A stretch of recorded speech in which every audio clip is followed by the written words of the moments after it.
Esledim kömeği çektim ateşli.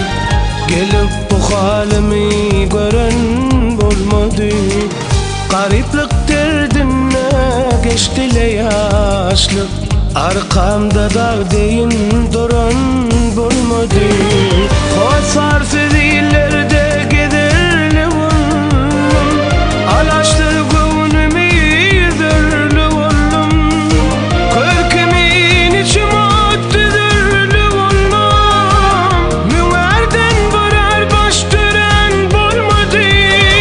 Körkümün içim öttüdürlü oldum. Müverden varar baş tören bulmadı. Gülünüp üstümden gönlüm yıkan köp. Bilmedim düşman mı yılan çıkan köp. Dostlarım mest olup aşım döken köp. Hiç dosttan himayet veren olmadı.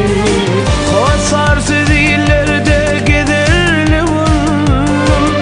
Alaştır gönlümü yüzerli oldum. Körkümün içim öttüdürlü oldum. Müverden varar baş tören bulmadı. Körkümün içim öttüdürlü oldum. Müverden varar baş tören bulmadı.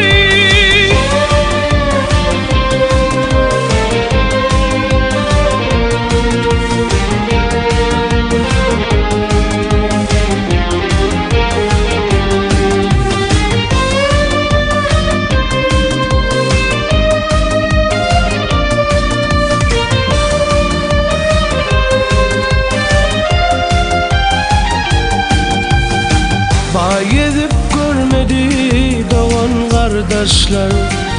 Kaçar ollu menden yakın sırdaşlar. Ahmet Aydar sağ olsun garip başlar. Halim sorap töre varan bulmadı. Kosarsız illerde gider